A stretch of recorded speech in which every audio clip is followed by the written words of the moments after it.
All right, so you're here with us on the deep dive, and today we're going to get into something pretty exciting, actually. Hmm. I think it's something that everybody listening probably has experienced at some point, Definitely. which is like you have that new idea, or maybe it's like a creative project that you're working on or that you want to work on, and Yeah. figuring out how to get from like that first spark to actually making it happen. Right. Like how to navigate all of the challenges that inevitably come up. And we're looking at this through the lens of 16 core principles that we found Absolutely. that can really help guide you along that journey. And it's a journey we all take. So It is. it's good to have The guide. or some principles to lean on. Exactly. And that's what we're going to try to do today is give you something really concrete that you can take away from this and apply. Practical and inspirational, hopefully. Yes, exactly. Inspirational and practical. Yeah.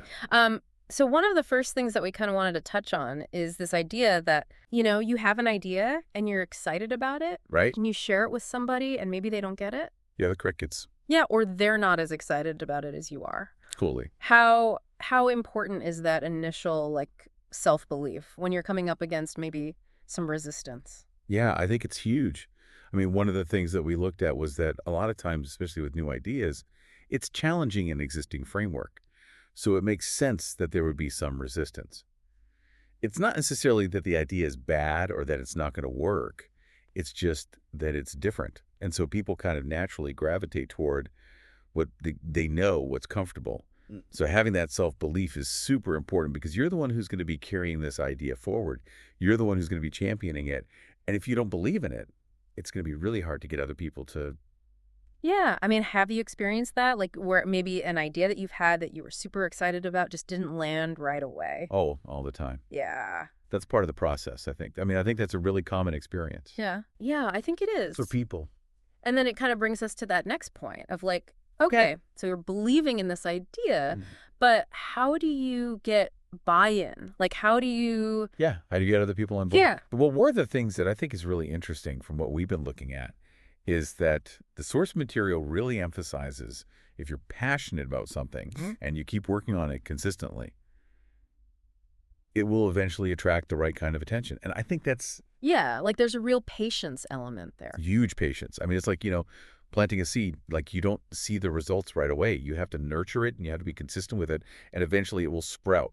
And you also don't necessarily know Right. what it's going to Yeah. sprout into, but it's Yeah. going to be something. Right. And I think that's where that consistency of effort and just really loving what you're doing really comes in because that's what people see. Yeah. And That's what attracts them. it makes me think about this other point, which was just about hard work.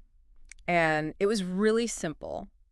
It was basically just like success is usually a direct correlation to the amount of effort that you put in. Yeah. Like no huge surprise there, but It's a good reminder, right? it is like to check in with yourself and be like, okay, am I actually, Am I showing up yeah, and doing the work? am I doing the work and am I doing it consistently? Yeah. And Day after day, yeah, week after week. totally. And, I One of think, the things that we saw too was that work can feel lonely, especially at first when you're doing something that's really different. yeah, that's a good point. It can feel like you're kind of out there on your own a little bit. Yeah, it's like you're forging a new path Mhm. and people might not get it. Yeah, they might not see where you're going, but you have to kind of trust your own instincts and just keep moving forward. It's interesting, too, because it's almost like those two things go together. Like the hard work and the feeling lonely go together because it's like Because you're so focused. you're focused and you're in it. Right. And you're also not getting that external validation yet because it's so new. Yeah, that's a good point. It hasn't caught on yet. So you're not getting those Right. external rewards. So you have to rely on your own Yeah, internal motivation. totally. Okay, so shifting gears a little bit because I want to make sure we get to everything. Okay. One thing that I found really encouraging from the principles that we were looking at was this idea that creativity is not some like special gift.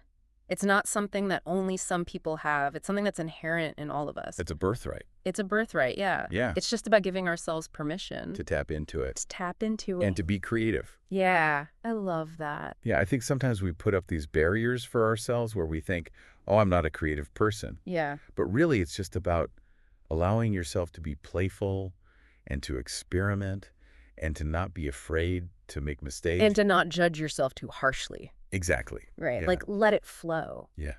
Just let it flow.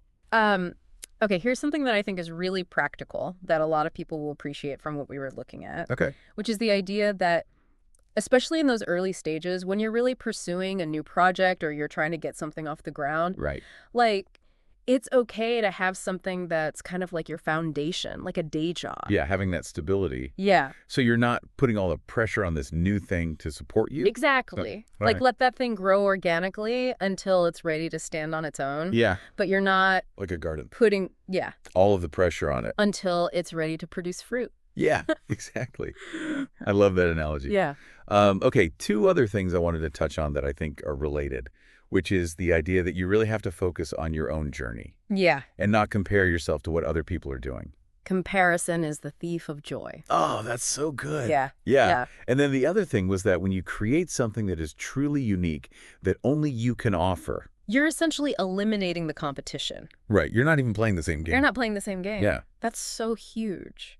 It is. I mean, I think that's where people really get caught up, is trying to be better than someone else at something, when really it's about finding your own lane and doing your own thing. And playing to your strengths. Exactly. Like what you're uniquely good at. Yeah, and what you're passionate about. Yeah. Okay, so speaking of strengths, Okay. the advice also includes surrounding yourself with other imaginative and forward-thinking people. Yeah. So it's kind of like creating that community. Yeah, having that support system. Yeah, where you can kind of feed off of each other's energy. Yeah. And I think that plays into focusing on what you're good at. Yes. Like leveraging your existing talents. Absolutely. And then this is for like all the people out there who like to plan and think and brainstorm, Okay. but then maybe don't actually take action. Yeah. There was a really direct piece of advice in there, which was like, just start. Just do it. Yeah, exactly. Like stop making excuses and just get started. Yep. Yep. I think that that's so powerful, and it kind of goes back to that like hard work It does. piece of it. Yeah. And I think sometimes we get so caught up in wanting everything to be perfect Yes. that we never actually get started. 100%. Yeah. And so that's another piece of advice that we saw, which was the idea that completion is more important than perfection. Especially at first. Especially at first. Yeah. Yeah, just get it out there, get it done, and then you can learn from it and you can iterate and you can improve it. But if you're constantly striving for perfection, you're never going to actually finish anything. And that perfection is kind of like this Moving target. moving target. Yeah. And like everybody's definition of perfect is going to be different anyway. Totally. And then maybe this is going to be a little bit surprising, but one of the things that was in there was the idea of creating for yourself. Yeah. Like your primary audience should be you. I love that. Yeah. It takes the pressure off of trying to please everyone else, and it allows you to really connect with your own creativity. And do what brings you joy. Exactly. And Because at the end of the day, that's what's going to sustain you, yeah, is that love for what you're doing. I love that. And then the last couple of things I wanted to make sure we touched on Okay. is, really valuing the people who are supportive of you Yes. and who are encouraging. Your cheerleaders. Yes, exactly. And maybe tuning out the unhelpful criticism. Yeah. Just let that roll off your back. Yeah. And then the other thing is that when you hit those inevitable creative blocks, Yeah, those happen to everyone. they do. It's part of the process. That's okay to take a break Yeah, sometimes you just need to step away from it for a little bit. and let inspiration find its own way back. Exactly. Yeah. So I think the overall message is that it's a marathon, not a sprint. Definitely. That it's about hard work, humility, optimism, and treating other people well. Yeah, it's about the journey as much as it's about the destination. Yeah. Yes, exactly. So we covered a lot today, We did. as always on the deep dive. Yeah, but it was all really good stuff. Really good stuff. So to quickly recap, like believe in your vision even when other people don't get it. Yeah. Persevere through the challenge. It's going to be tough. It's going to be tough. And embrace what makes you and your work unique. That's your superpower. Yes, and find a sustainable way to nurture your passion. Absolutely. I love that. And for you, the listener, Yeah. think about which of these insights really resonates with you right now. Yeah. What's that one thing And what's one small step you can take? that you can take today Yeah. to start moving toward that mountain you're climbing? I love that. Yeah. Yeah, that's a good one. Awesome. Thanks for being here. Thanks for having me. And we'll see you next time on The Deep Dive. See you later.